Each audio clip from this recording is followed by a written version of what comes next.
अस्सलाम वालेकुम जी। आज का वीलॉग हम पहले भी 3 दफ़ा रिकॉर्ड कर चुके हैं और 3 दफ़ा हम रिकॉर्ड करके और उसको ना चढ़ाने का फ़ैसला जो था वो मेरा था, क्योंकि वो बहुत ही ख़्याल था कि अगर वो उस सूरत के अंदर अपलोड हो जाता है तो बहुत सारे मसाइल पैदा हो जाएंगे। पाकिस्तान के अंदर रहने वालों के लिए बहुत सारे ऐसे मसाइल हैं जो पाकिस्तान के बाहर रहने वाले नहीं समझ सकते। हालांकि प्योरली टेक्निकल इशू था और मैं इसे प्योरली एकेडमिक रखना चाह रहा हूँ। उससे मैं किसी ख़ास अदारे, शख्स या पार्टी की तरफ इशारा नहीं करना चाह रहा।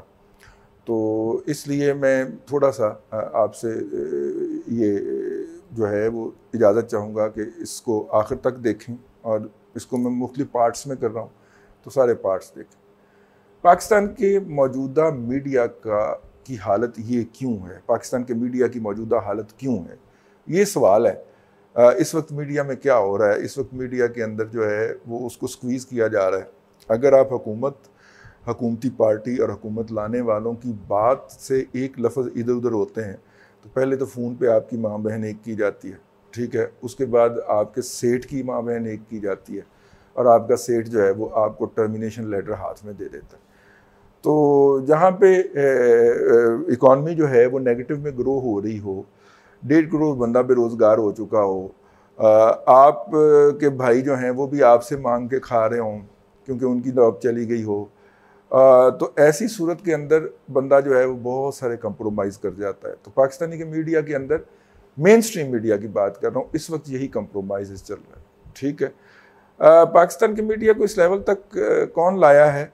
पाकिस्तान के मीडिया को इस लेवल तक पाकिस्तान का इलेक्ट्रॉनिक मीडिया लाया है, और इसकी ज़िम्मेदारी किस पे आयद होती है? इसकी ज़िम्मेदारी जो है वो इंडिया पे आयद होती है। जी, कैसे आयद होती है? तो इसलिए मैंने कहा ना आखिर तक सुनेंगे तो आपको पता चलेगा। पाकिस्तान के अंदर जो है 1999 से पहले पाकिस्तान के अंदर जो था वो मीडिया, इलेक्ट्रॉनिक मीडिया एग्जिस्ट नहीं करता था, क्योंकि कोई कानून ही नहीं था, वो एग्जिस्ट ही नहीं करता था। मासवाए एक प्राइवेट मीडिया ग्रुप या पीटीवी था, और पीटीवी के बहुत सारे चैनल लॉन्च हो गए हुए थे। उसके अंदर एसटीएन भी था, ये जो प्राइवेट पब्लिक पार्टनरशिप का तजर्बा था वो भी था। और उससे पहले वजारत इत्तलात ने एक कागज़ के ऊपर इजाज़तनामा लिख के इंडस न्यूज़ को इजाज़त दी थी एयर होने की। इंडस के भी 7-8 चैनल थे। इंडस न्यूज़ आपको पता है किनका था? हाँ, उनका नाम लेने से बंदा फिर शुमाली इलाका जा चला जाता, तो समझ जाए ना आप, उनका था जी। उनको उसके अंदर पार्टनर बनाया गया था, और गजनफर साहब जो थे वो बड़े करू आदमी थे। उन्होंने कहा वैसे तो इजाज़त नहीं मिलनी पाकिस्तान से लाइसेंस लेने की, ऑपरेट करने की, तो उन्होंने ये हरकत फरमाई थी। तो उनके इन होने से तो फिर वो इंडस टीवी ऑन था जी।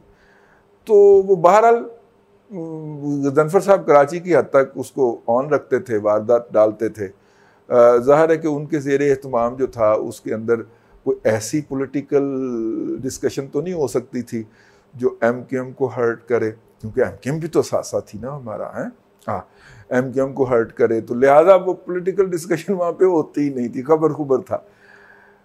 लेकिन उससे पहले दुनिया में इसका आगाज़ कब होता है जी? दुनिया में इसका आगाज़ तब होता है जी इलेक्ट्रॉनिक मीडिया का, और इलेक्ट्रॉनिक मीडिया के अंदर न्यूज़ एंड करंट अफेयर के मीडिया का, जब 1979 के अंदर ईरान में जो तलबा हैं वो अमरीकी एम्बेसी के ऊपर कब्ज़ा कर लेते हैं और वहाँ पे जो मौजूद उनका स्टाफ है उसको हॉस्टेज बना लेते हैं।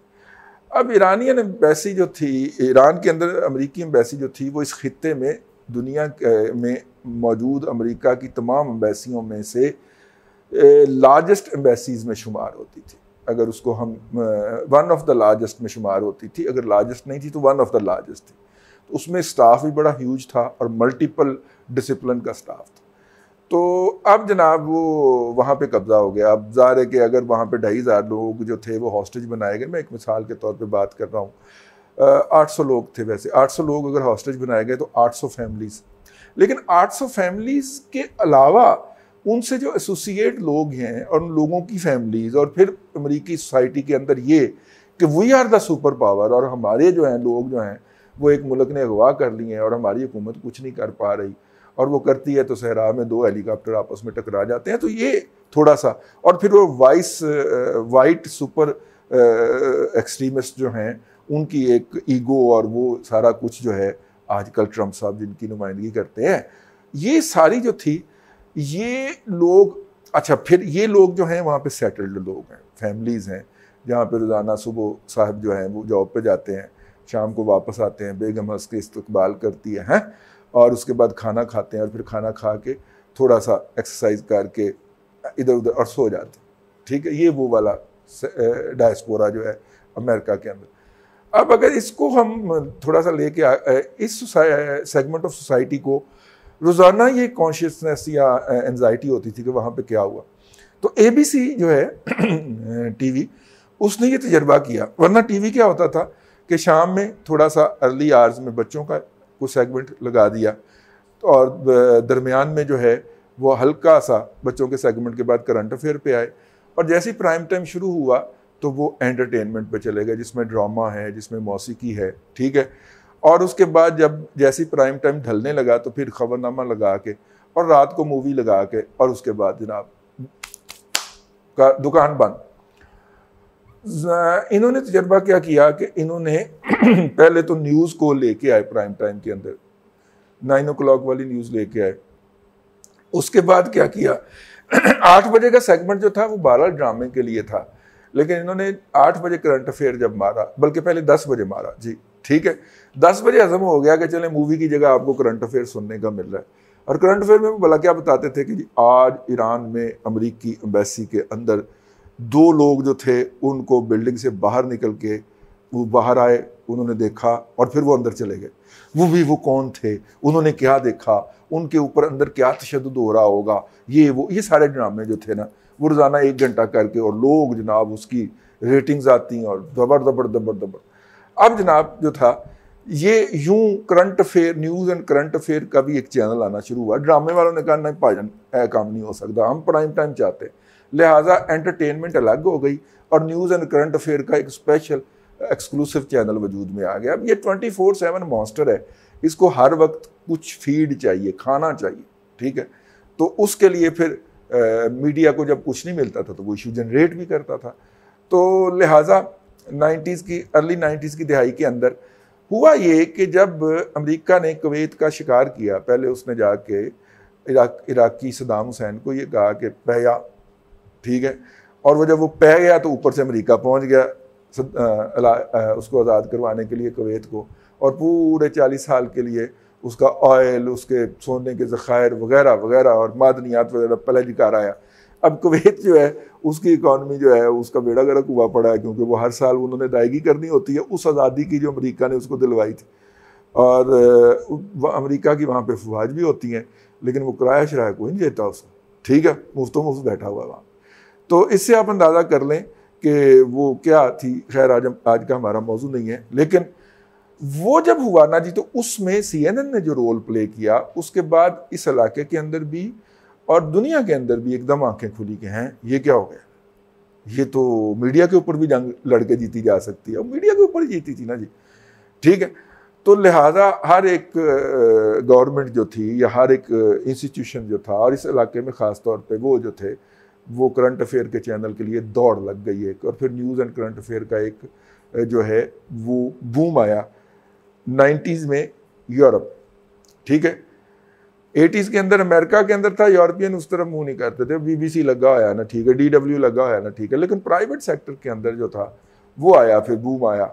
और फिर हमने ये देखा कि उसके बाद अरबों ने भी सोचना शुरू किया कि यार न्यूज़ एंड करंट अफेयर का चैनल होना चाहिए। तो यूं इसका जो था वो ग्रो हुआ। अब इशू उस पर जो था वो पाकिस्तान के खित्ते में ये 2000 के, अब चूंकि इंडिया जो है वो अब्रेस्ट रहता है as far as all international trends are concern, तो इंडियंस ने भी उसके अंदर अपना हिस्सा डाल लिया। तो हमने देखा कि पहले स्टार प्लस और फिर जी जो थे वो नेटवर्क, और फिर अनगिनत जी वो आए, और उन्होंने भी पहले करंट अफेयर के अंदर छलांग लगाई इंडियंस ने। और जैसे उन्होंने स्टार के पहले राइट्स खरीदे, लैंडिंग राइट खरीदे, फिर उसके लोकल कंटेंट के हवाले से उसको बाय आउट किया। हांगकांग बेस्ड है ना, हांगकांग बेस्ड था ना। और उसके बाद फिर जनाब सोनी वोनी तो बाद की पैदावार, तो उसके बाद फिर जनाब पूरा सेटअप ही खरीद लिया।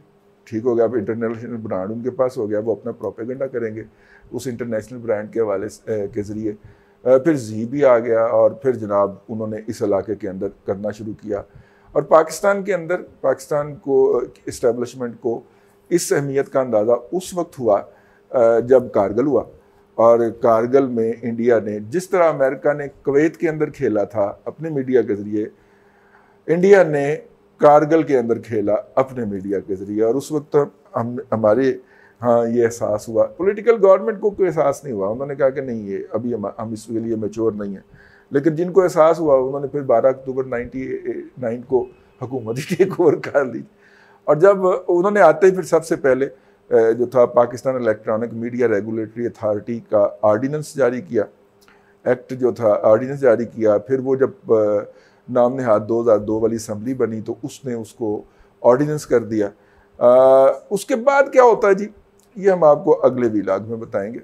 फ़िलहाल इसी पे गुजारा करें। अल्लाह आपको आसानियाँ अता करे और आसानियाँ खल्क़े खुदा में तकसीम करने की तौफ़ीक़ अता करे।